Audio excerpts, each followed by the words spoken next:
রিতার খুঁটিনাটি নতুন ব্লগে সকলকে অনেক অনেক স্বাগত। আজকে ঘুম থেকে উঠেই চা খেলাম, খেয়েই ঠিক করে নিয়েছি চা খেয়েই রান্নাঘরে যাব। তো চায়ের বাসনগুলো সব ধুয়ে নিলাম। এবার রান্না করতে এসে দেখি রান্নাঘরে জল নেই।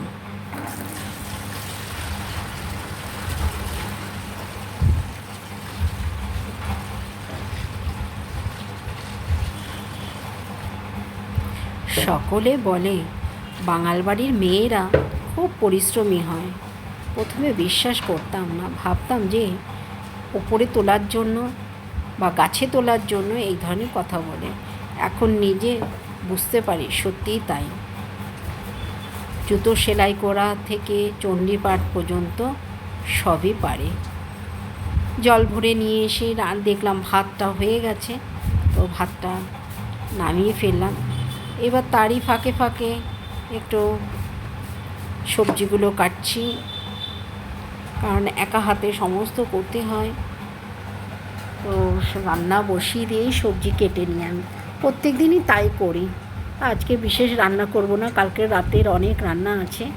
তো আজকে তাড়াতাড়ি স্নান করে নিয়েই দেখো ছাদে চলে গেছি।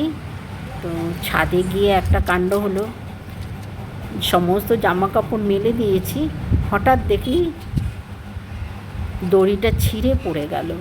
আবার সমস্ত জামা কাপড় আমাকে ধুতে হলো, কারণ ছাদটা বর্ষায় নোংরা হয়ে গেছে। তো সব মেলে টেলে দিয়ে নিচে এলাম। এসে একটু চুল টুল মুছে নিয়ে আবার পুজোটা দিতে হবে, পুজো দিয়ে খেতে বসবো।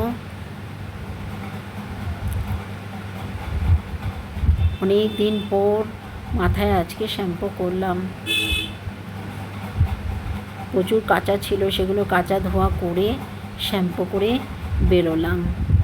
আর যেহেতু আজকে বৃষ্টি হয়নি, মেঘলা মেঘলা আছে, তবু আমি ছাদে গিয়ে জামা কাপড় দিয়ে এলাম, যাতে হালকা একটু জলটা ঝরে গেলে হালকা একটু শুকিয়ে যাবে, তারপর ঘরে নিয়ে চলে আসবো। সেই কারণে আজকে ছাদে সমস্ত মেলে দিয়েছি।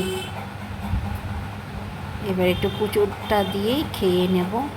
আবার বিকেলবেলায় পড়ন্ত রোদটা তোমাদেরকে দেখাবার জন্য ছাদে এলাম। ব্লগটা তোমাদের কেমন লাগলো কমেন্ট করে জানিও। আবার নতুন ব্লগে তোমাদের সঙ্গে আবার দেখা হবে। আজকের মতো আসি, টাটা।